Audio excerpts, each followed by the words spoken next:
There is no competition. We on the fans, yeah. There is no competition. The timeline of events that led to Vanderlei Silva being pulled out of the fight with Chael Sonnen, and then Vitor Belfort being put into that fight at 175. So we did the press conference that day with everybody, and when the press conference ended, the Nevada State Athletic Commission showed up at Vanderlei's gym to do a random drug test, and when he got there, he ran out and jumped in his car and drove away, and then went MIA for a few days. So obviously when you do that, it did not put him in a good place with the commission, so we knew he wasn't going to get licensed. So we contacted Chael and Vitor. Of course, Chael said yes immediately to the fight, and now it's all riding on whether Vitor can get licensed by the Nevada State Athletic Commission. He'll obviously have to go before them, and he's been taking a series of tests leading up to this moment, so he's got a history of taking tests, and they'll test him, and we'll see what they do. What was the decision behind the fight taking place at 205 with the winner getting a middleweight title shot? As far as I know, the fight's at 85. Oh, the fight's not at 205? Not that I'm aware of. That's the reports that were coming out. Was it? Yeah. Who said it? I don't know what outlet was. Junkie, all the major outlets said that the fight was taking place at light heavyweight. That's news to me. So that you confirm that the fight will take place at middleweight? As far as I know, it's 85. As long as Vitor. But, you know, maybe Lorenzo talked to those two and maybe they both wanted to fight at 205. But it doesn't really make sense for it to have, you know, any implications whatsoever at 85 if it takes place at 205. So. Going back to Vanderlei though, where does this leave him in regards to his future? Does not leave him in a good position. Leaves him in a very bad position. Have you spoken to him? Just in text. What did he say to you? Not much. Not much that made sense.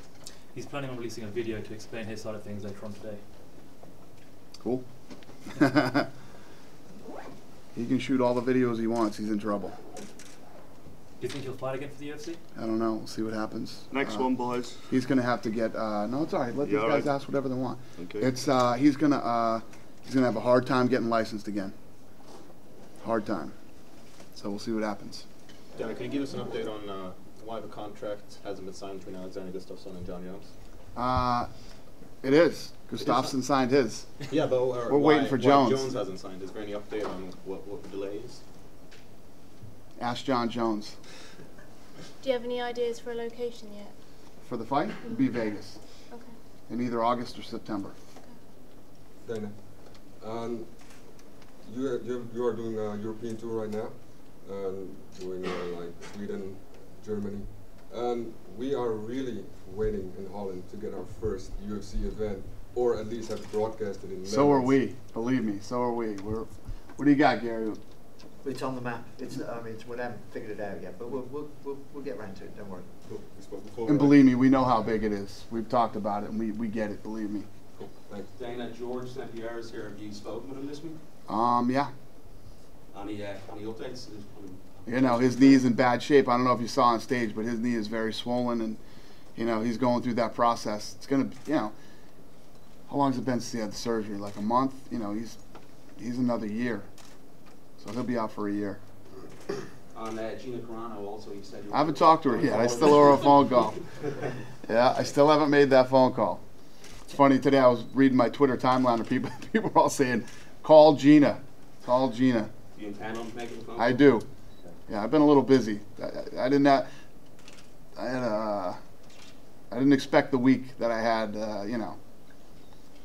There has been some talk in Finland about a UFC event in Helsinki.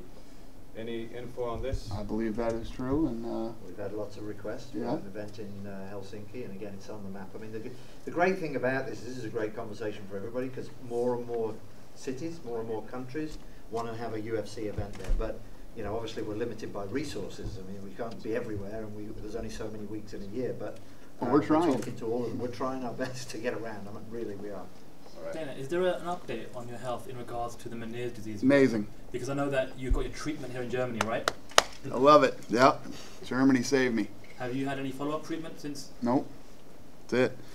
I had to be on this crazy diet and all this other stuff, you know, and nothing now. No attacks. I eat just as bad as I used to, and yeah, I haven't had not even close to having an attack. And correct me if I'm wrong here, but the way you get the treatment, you have to be recommended by somebody who's already taken the treatment, right? The amount of calls I get from people now and emails with Meniere's disease it's crazy. But yeah, you have to be referred to this place. Didn't you also try and get Freddie Roach to take the same or similar treatment? And what was the result of that conversation? I think Freddie was, I don't know, I don't think he was, I think he was nervous about it for some reason. Yeah. If I was Freddie, I'd have been there the next day. It's pretty amazing. Again, not that it could help Freddie, but who knows. But when A-Rod called me, he said, I don't know if this is going to help you either, but you should try it. And I did, and it did. Dana, recently the news broke that when Kat Zingano returns, she will technically still be the #1 contender, but will have another fight before she gets a title shot. Who's this? Kat Zingano. Yeah. It seemed a little bit contradictory, but she has the #1 contender status, but she's... It's not, though, because Ronda, here's the thing. Ronda, she's not ready now. Ronda's going to fight, you know, and then Ronda's going to take some time off. Okay. So she's been out for a long time, so it does make sense for her to come back, get a fight, reintroduce her to everybody because she's been gone for so long. And, you know, if she came in and fought for the title and won it, she'd have to fight everybody anyway. So that's the way I always look at it. These guys that say, well, I'm going to wait. Well, if you believe you're going to win the title, you're going to have to fight all these people at some point anyway. You might as well do it now. And I think it's 100% in her best interest to do this fight first. You know, she's coming off a real hard time. Yeah. You know, get a good tune-up fight in there. Like I said, reintroduce her to everybody and put her on a big Fox card or something. And it makes all the sense in the world. Potential opponents? Not yet, but I've been talking to her quite a bit. She's getting back. How's she doing after? Like you said, she's gone through some hard times. How's she doing? Yeah, I mean, take away the knee surgery alone, and then all the other things that have happened to her in the last couple of years. It's horrible. So, you know, this is a good thing for her. It's not a negative thing, and she's the #1 contender. But she'd just be waiting for Ronda to come back, so it doesn't make sense. There's so few big boxing fights that happen. It's like when people ask me that all the time about, you know, what do you think about Floyd doing 2.5 million buys, and what do you think about these guys? They do big fights once a year. Imagine if I did a fight once or twice a year. You know what I mean? If you look at the guys that we have in the UFC and a lot of fights that people are looking forward to right now, and if I only did it once or twice a year, how much buzz there would be around it and how big it would be. We're doing it 44 times a year, all over the world, you know, so it's totally different. But I don't get upset about it. Good for them, man. Good for them. I hope they kill it and they all make a lot of money. What's it like for you to come back to Germany after so many years, and what are the main differences you've noticed since you've been here? Well, I mean, every time we come back here, you know, more and more people know about the UFC, more and more people are into mixed martial arts. And I've never been to Berlin, so I was excited to come to Berlin. It's the city I've always wanted to check out. And we're just, you know, as we continue to go to all these different cities in Europe and spread the word and, you know, educate the masses about mixed martial arts, it's no different than what we did in the States. If you think about our first few fights, we sold like 3,500 tickets our first few fights, you know, and to come into Germany and do 7,000 and what did we do the last two times we were in Cologne and 13 in Cologne and 8 in Oberhausen. Yeah. So as we continue to move around, and you guys know, I mean, I'm preaching to the choir in here, what really sells this thing and what really gets people over is the live event. You know, it's great on TV and it's fun to watch. You get your house full of your friends and you all kick in and you watch it. But when you see this thing live, we never have a situation, and every time we go somewhere, you know, we have some guys coming tomorrow from other arenas to check this thing out that we've never been to. You know, you get some people from television. You get to always have some very interesting people that we're trying to influence, and nobody walks out of a live UFC event and says, "Yeah, I don't ever want to do this again." You know what I mean? So it's our big selling point, and it's what I truly believe has helped build this sport to what it is today. The live event. Gary said that obviously, you know, Berlin's going to be a staple in the calendar moving forward as an annual event, and of course as you continue to expand. Gary said that there'll probably be more European events next year than there were this year. Does that also mean that moving forward we'll start to see more double headers with events taking place in North and South America combined with European events? Yeah, as we get as we start to build these infrastructures, you know, like we've done in Europe with Gary and his team, like we've done down in Brazil with Grace and her team, you know, we're going to continue to do this, you know, in all these places around the world. I mean, the supply and demand for this thing right now. Right now, we're you know, we got a fight going down in Brazil. We could do one in the United States. We could do one here in Berlin, Germany. And I'll tell you what, every time we go to Australia, we sell out, and it's crazy. There could be one in Australia going on right now, and there could definitely be one in England, you know, because England kills it every time we go there too. So yes, I mean, I could see a day where we do that. Could you see a 24-hour calendar of 3 events back-to-back in 3 different time zones? Yeah, anything is possible now. You know, when we first started this thing, we were doing 5 events a year. If you told me we had to do 6, I'd have said, holy shit.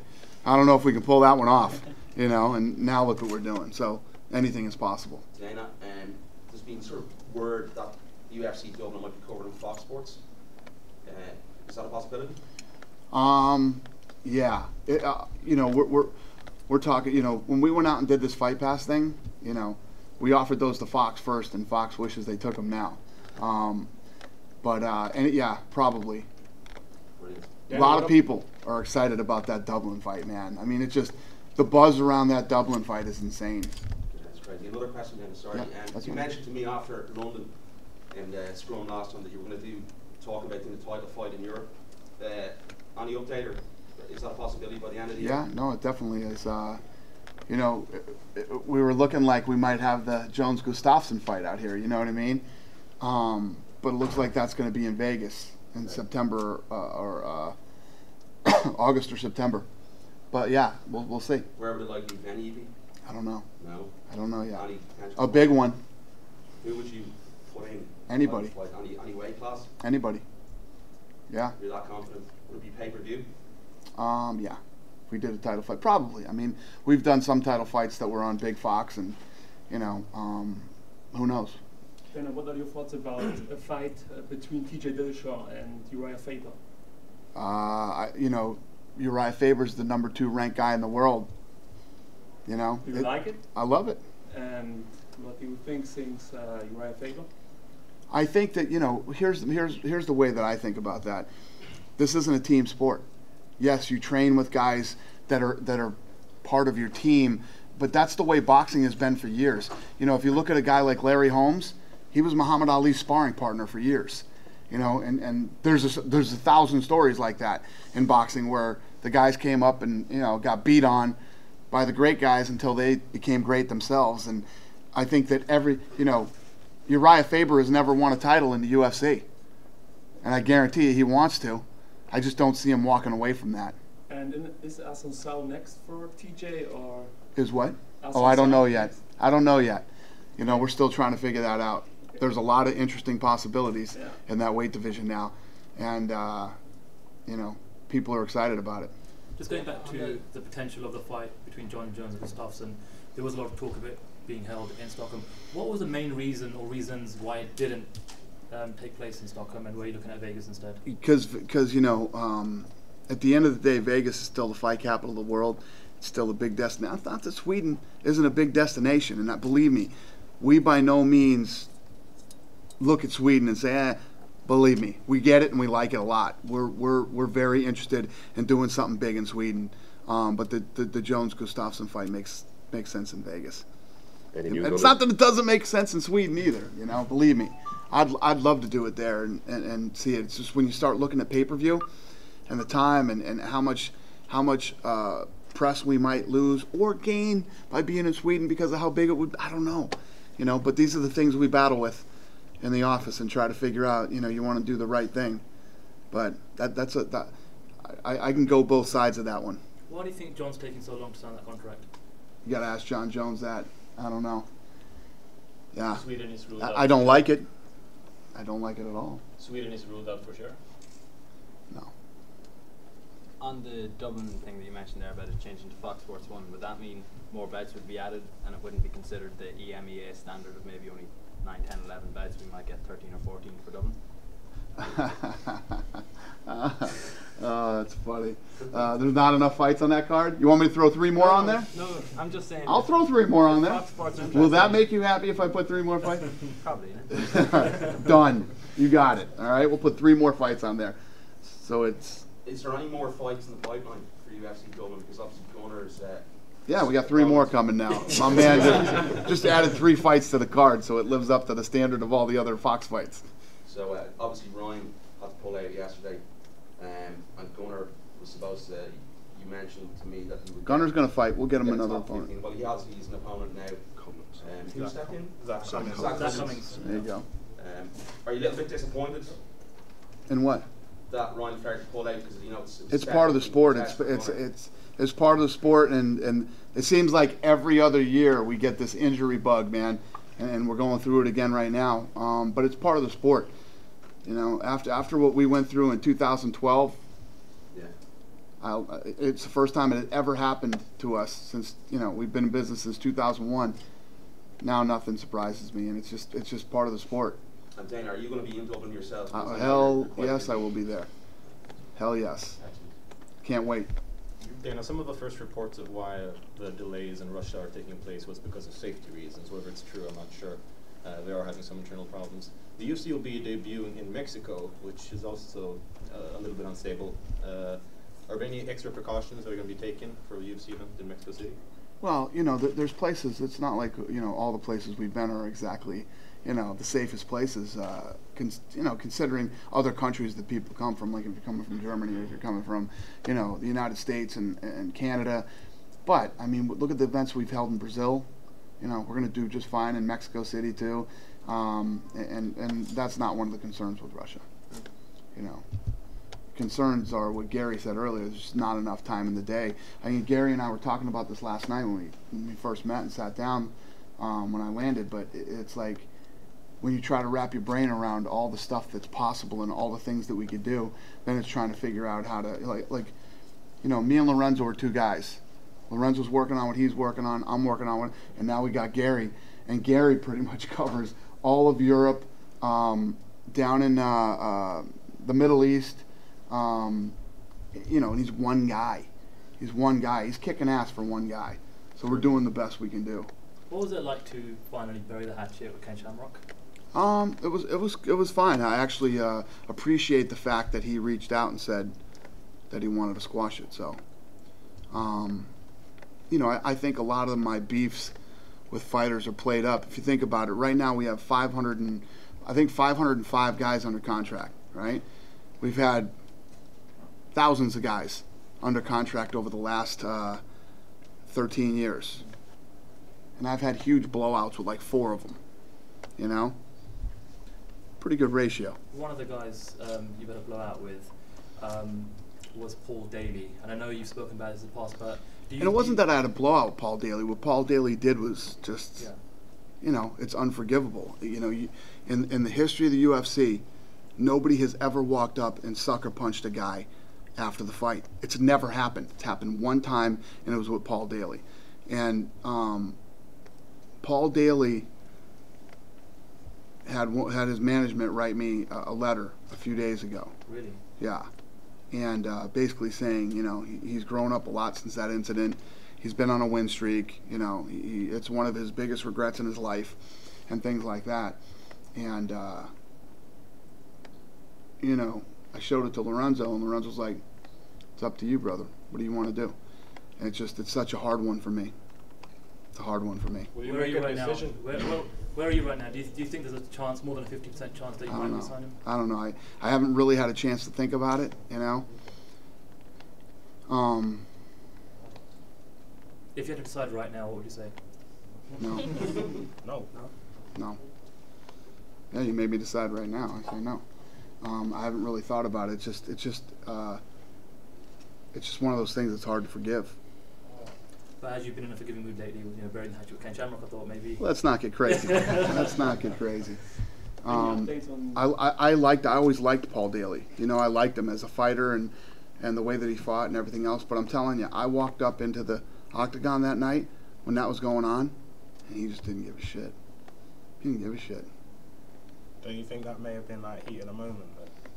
Yeah, but you're a professional. You know what I mean? He's the only guy in UFC history that's ever sucker punched somebody after the fight. One guy. You know? And there's a lot of things that I have forgave in the past. That's a tough one. And why is Rich Franklin the only guy you didn't say anything wrong about when he joined your competition? I didn't hear it, at least officially. Why is what? Rich Franklin joining your competition, the vice CEO of ONE FC, and you didn't say, it was just very easy, you didn't say anything wrong. Oh, Rich Franklin's a good guy. I've always had a good relationship with Rich, you know, and he's out there, you know, he's in that next chapter of his career. You know, he's out there, he's building these smoothie stores all throughout California, you know, and he's doing his thing. I don't ever fault somebody for trying to better their life. It's just how you handle it. Rich Franklin's a man. Called us up, said, I want to talk to you guys. He came in, he sat down, and never in the history of me being here will you hear a story where a guy went to better himself and came in and talked to us and we were against it or tried to hurt him. It's not how we operate. All the guys that I've beefed with, the Randy Coutures and the other guys, Randy Couture doesn't have the balls to sit down face to face and talk to you about what he wants to do. He'll actually lie to your face. You know? Randy Couture looks like a great guy on paper. The reality of it is he's not. He's not a good guy. You can ask anybody that's ever dealt with him. And about GSP, he was very vocal about some powerful people in the business who destroy the business, but he never gave any details about what kind of people, or never, no details, no names. What do you mean? GSP said this is the one, some people were one of the reason he left, he quit the sport at least for a while, but he never told anyone officially who it was and what happened exactly. Can you share some details? It has nothing to do with me. I have no idea. I never had a beef with, other than, you know, when I flipped out that night after the Johnny Hendricks fight. I mean, go back and look at anything I ever said about GSP. It was always positive. What an incredible guy he was and how great he was for his country and, you know, for the sport and the title and everything else. So, I don't know. And finally, we have 3 series, the Fight Night, Fox, and pay-per-views. Which should be the most important, valuable for the fighters? Which one out of the 3 series, the Fox or pay-per-view or the Fight Nights, should be the most important for the fighters? They're all important. I mean, whatever card you're on, whether you're headlining or on it, that's the most important card on the planet. I mean, that's the. I always tell the story about Alexander Gustafsson went in and fought John Jones up in Toronto, Canada, and nobody gave a shit. They're like, this fight's ridiculous. Who the hell is this guy? Jones is going to murder him. You know, I heard all the bullshit leading up to that fight. Then when that fight was over, it ended up being the greatest light heavyweight championship fight ever. It was insane. It was so good. Both guys had to dig deep. Gustafsson became a fucking superstar after that thing. After that fight, EA did the cover vote. He beat this guy that nobody gave a shit about, nobody cared, and, you know, everybody had, you know, all this stuff to talk about that fight with him and Jones. He beat Cain Velasquez, George St. Pierre, Ronda Rousey, John Jones, and he didn't just beat him in the vote, he buried him. I mean, the guy became a huge superstar. I don't care what card you're on. There you go. There's an example of a light heavyweight title fight on pay-per-view. Now let's take Matt Brown. Matt Brown fights on a fight night. He headlines it in Cincinnati that airs on Fox Sports 1. You know, he won 3 in a row. He won 4 in a row. When's this guy going to get his opportunity? He goes out and fights that fight that night and becomes a huge superstar the next day. People are still talking about that fight on my Twitter timeline. And now he's getting a shot at the #1 guy in the world at welterweight and could be in line for the next title shot. I don't care where you fight. It's how you fight. You put on a fight like those two put on a fight, and the world will be talking about you on Sunday morning. What makes Tough Latin America different to all the other Toughs that you've done in the past? Well, that's a market that I've been dying to get into. It's a market that, when we bought this company, I said the United States, you know, UK, Ireland, and Mexico were all no-brainers. And now that the fights are, we're in, this week will be fight number 4. Holy shit. Yeah, these guys are, you know, these guys want to win this thing so bad. and it's just such a different mindset. It's gotten to the point now where, you know, some of the guys in America are spoiled by it, and, you know, there's so much UFC, and you know, these guys come onto the show. These guys are so crazy about it. I mean, guys went to the fight and they cried at the last show, crying that they were at the UFC and like they have the opportunity to possibly make it, and you know, it's another level, man. It's what I always thought it would be. And how's Kane? He's awesome. He's a great coach, and obviously Verdum is a great coach. So I mean, they couldn't be with better guys. It's a great season already. I will not miss one of those fights on this season of Tough. When do you think you might get another Tough here in Europe, whichever country it is? Gary and I were talking about that yesterday too. We you know, remember when I always told you guys that we wanted, well, I wanted to, it was my idea to do these, do them in all these different countries, and then do like the World Cup. It's like the World Cup. So he and I were trying to figure that thing out yesterday, talking about how that might work. And instead of going with everybody, you start with 3 countries. You start with 3 countries, Germany possibly being one of them, and they fight, and then the winners fight each other. So we're getting there. What were the other 2 countries that under discussions apart from Germany? England obviously was one of them, and then Sweden. yeah, I mean Sweden would make a lot of sense too, you know, and maybe there's 4, and you know, but yeah, it's getting a lot closer to reality now. With, you know, all the work that Gary and his team are doing out here, and B, with all the talent and the you know, the demand now in Europe. Just staying on Tough for a second, the new season coming up, I think it's season 20 with Pettis and Menendez. Have you made a decision yet on whether the women will be split up into teams? The only reason I ask that is because it's more of a knockout tournament going for a title as opposed to... It's a great fucking question. You'll have to wait and see. You'll have to wait and see how that plays out. Great question. Dana, You did some serious thinking about that one. One final thing on Dublin. Phil Harris, who was released from the UFC, was then brought back 2 or 3 weeks later to fight Neil Seri. What was the thinking behind that? Surely there was other signed 125. I don't know. I got no answers for you today, huh? Bullshit. I don't know. Sean and Joe probably, for whatever reason, they did it. Daniel Cormier was fighting with an injury against Hendo. Have you heard about this? No. What was his injury? Knee injury. Yeah, I knew that. Yeah, well, he tweaked his knee before the fight, yeah. but then he got cleared 100%. So He talked about TCL, something like this. Have you heard about this? Yes, he got problems with his TCL. yeah, he's okay. Yeah? He's okay. Yeah. Yeah.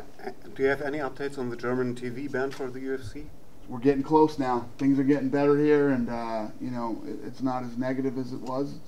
It's very positive here, and you know, it's no different than any other place we've gone where people have, you know, there's a lot of misconceptions about the sport, and you know, that's our job. Our job is to get in there and squash all those misconceptions, not just about the sport, but about the athletes who compete in the sport too.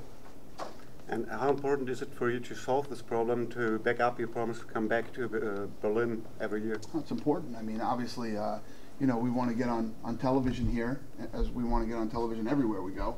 But it's looking good. It's looking good. Not only is it looking good here, it's looking good in France too. So we're getting close here. We're getting close in France. And the one thing that I always say to everybody, it's like, as the younger generations keep coming up and coming up and coming up, this just gets easier and easier and easier. You know, not everything is going to happen like that. Things take time and work, and we're here to do the work and put in the time. So it'll happen. Is it a free TV station in Germany, or? Yeah, well, we'll take any TV station right now. You know, free or not free or whatever it's going to be. We're just working on clearing the air and educating these guys on what this sport and what these athletes are really all about. Speaking about Fight Pass, I've heard you say in the past that every time you do a Fight Pass card, the numbers spike up a little bit. Right. Have you been seeing that trend this week leading up to this one too? Yeah, exactly. Obviously, you know, you're going to have the guys who are going to jump in and buy during fights and then jump back out. You know, and as we continue to grow Fight Pass and we sit down in these meetings, we talk about how do we keep these guys engaged, you know, and how do we make Fight Pass better, and how do we make it bigger, and you know, it's Fight Pass has been phenomenal for us. It's exceeded our expectations, and it's the future. You started to obviously stream these scrums on Fight Pass too. What more content or what new content can Fight Pass fans can expect? Tons. We got tons of new content coming right now. So while we're building and you know, making Fight Pass, dialing it in to make it the best we can possibly make it, we're also creating tons of new content for it too. You know, the difference, WWE, when they launched their network, Vince had been working for years on launching an actual real network. So he had a ton of content, you know, ready to shoot into the pipeline. We're starting to build. Our idea was let's give everybody access to our library, the entire library, every fight that we have, UFC Pride, you know, Strike Force, etc. And then we said, well, let's also put some fights on, you know, these fights that we're doing throughout Europe. And then now we're starting to add content, and, you know, it's the future, man. It is absolutely the future. I spoke to Mark Ratner earlier on about plans for UFC in India, as I always bring up in these European scrums. He said, obviously, the TV deal is already in place, but it won't be this year. It'll be 2015. Can you give any update in terms of what challenges you're facing to finally launch in India? Yeah, we've done the same thing there that we've done in Mexico and other countries that we've launched, like China.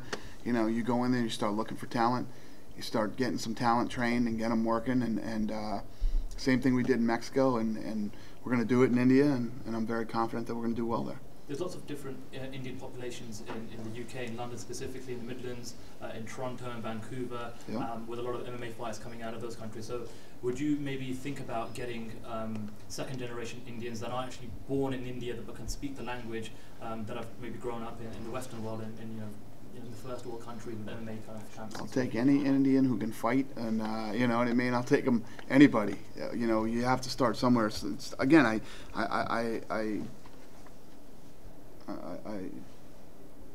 equate it to Mexico. You know, we have some Mexican Americans like Kane, whose parents were born there. He speaks the language, you know. But you know, and I know, you don't really hit that market until you get a real guy from that country.